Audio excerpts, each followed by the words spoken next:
Hey everyone, I wanted to talk about my Kodak Charmera cameras today and my experience with them.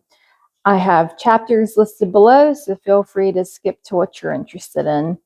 So I've mentioned these in several of my previous videos, but in case you haven't heard of these, they are keychain digital cameras made by Kodak that come in blind boxes. This one was a huge hit last year and sold out frequently.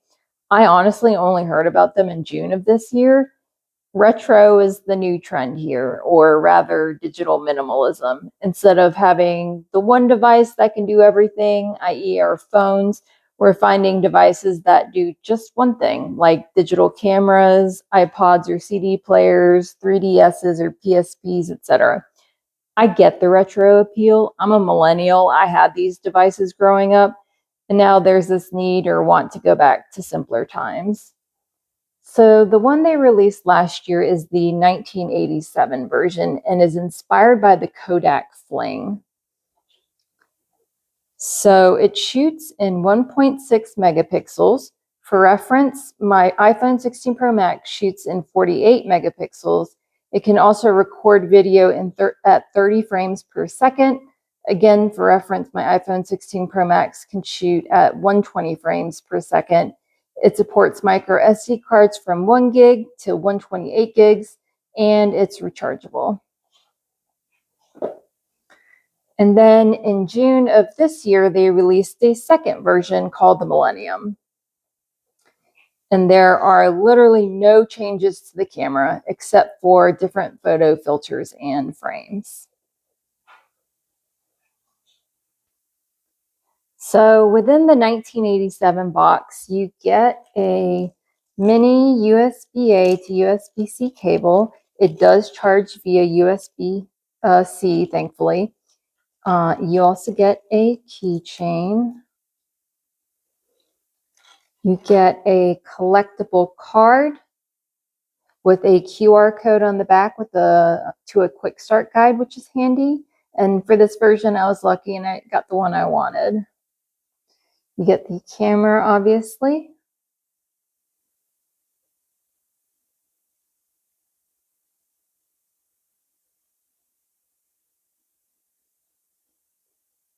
And then you get a brochure.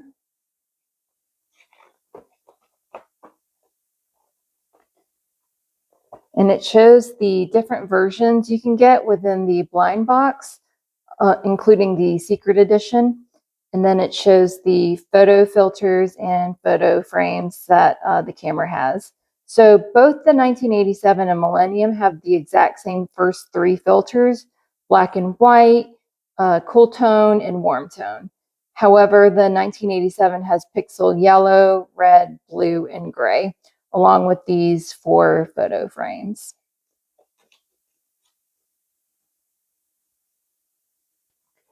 Within the Millennium box, you get these same items: USB-C to USB-A cable, and then I believe the keychain is like slightly different.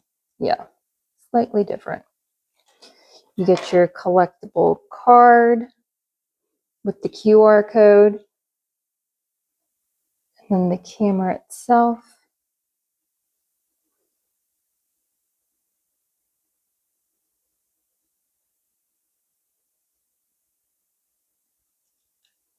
And then a brochure again. And it shows the different cameras you can get in the blind box, including the secret edition. I honestly wanted anything but the orange one, but it's starting to grow on me. And here are the photo filters and photo frames. So you can see the first three are the same, but this one has a pixel coral, honey, teal, and violet, and then different photo frames.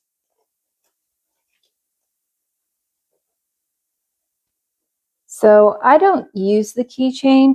I ended up getting a silicone protective case for the camera with a screen protector, which I can link in the description below. If you've watched my previous videos, you know that I'm pretty anal when it comes to all my gadgets and devices. I always have cases and or screen protectors for all of them.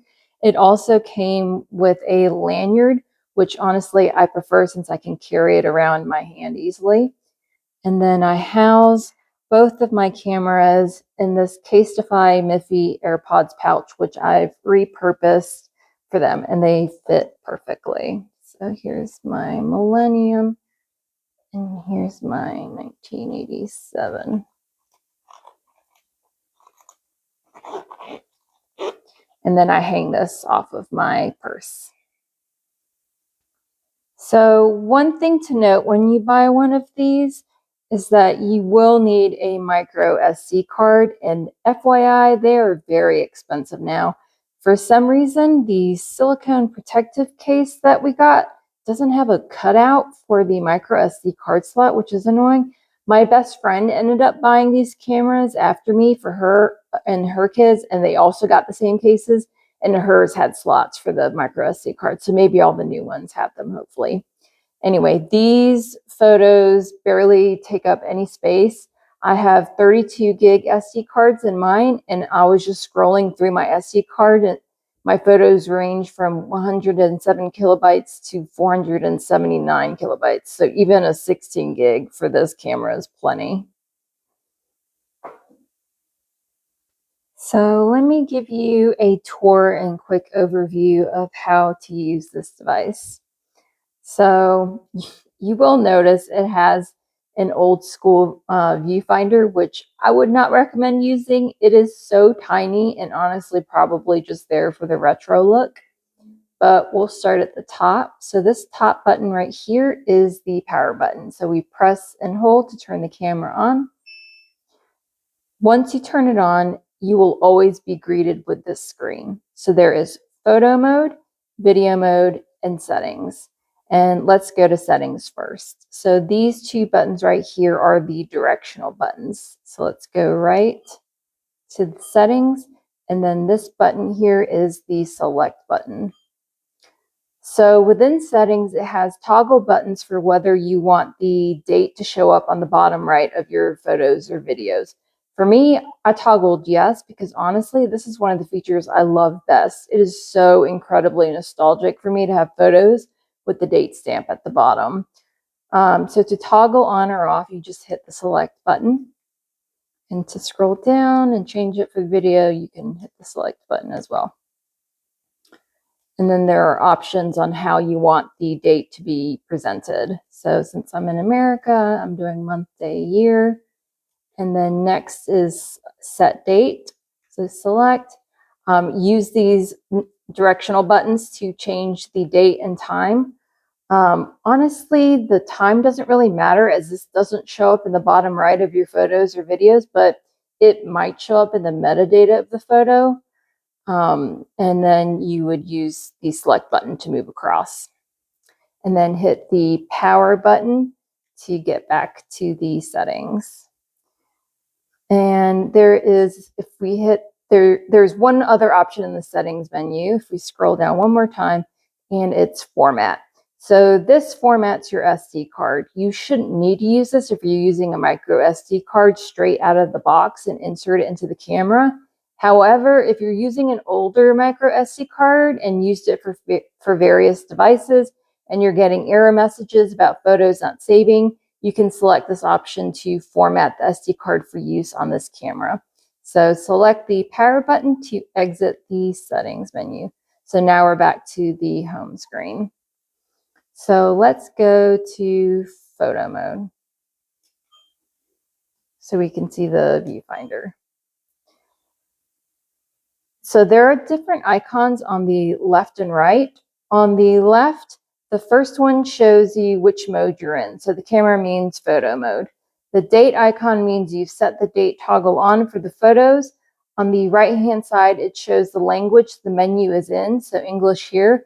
I think if I remember right in the quick start guide, to change the language, you press and hold the down button, but I could be wrong, but check the quick start guide. The SD card icon means you have a micro SD card in the slot, and the last is your battery icon. The battery on this is fine. I mean, it should last you a day as long as you don't leave it on the whole time. Take your pictures, then turn it off, turn it back on when you need it. And then the number at the top shows how many pictures you can take before the SD card gets full. However, the maximum number it can say is 99,999. Honestly, this number changes all the time. It went down since I've taken quite a few pictures on this, but now it's showing the maximum number again for some reason. So I'm not sure if I can trust this number. Anyway, use the viewfinder to position your camera, then hit this capture button at the top to take a picture. And then while in photo mode, hit the select button to see your prior photos taken. So if I scroll up, you can just see those two pictures I just took. Then hit the power button to go back to the settings menu. So let's toggle to video mode and hit select. You can see the icon on the left-hand side has changed to a camcorder. Hit the capture button to start and end the video. Same thing here. You can hit the select button to view previous videos taken. You hit the capture button to play them. And then you hit the power button to go back to the home screen. The video and sound quality is pretty terrible, so honestly would not recommend, but for funsies, try it out. And then you press and hold the power button to turn it off. So now for some example photos and voiceover. Okay, here are some example photos. As I've said in previous videos, do not expect professional photography with these cameras. I took the same pictures with each filter so you can see them side by side. Here's our front door with our Hogwarts sign. We're huge Harry Potter fans over here. I noticed very subtle differences between the two. The Millennium seems to take darker photos. You might notice it more in the next set of pictures. But anyway, here's no filter. Black and white. Cool tone. Warm tone. And this time around, I took a picture of our patio. So no filter. Black and white. Cool tone. Warm tone. And now for the 1987 pixel filters. These are flowers in our neighborhood. Honestly, I think they came out pretty cool. And here are the 1987 frames with my favorite Miffy. Next are the Millennium pixel filters of some more flowers in our neighborhood. And then the photo frames yet again with Miffy.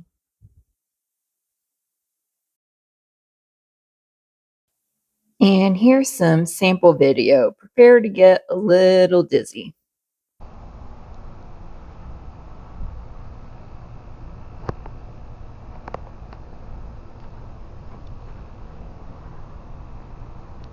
Oh, here we go.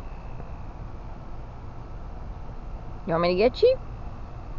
Okay, I'm gonna get you. I'm gonna get you.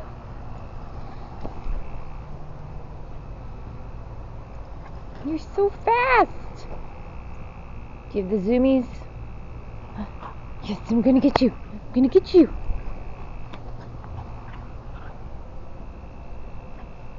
Are you trying to get me?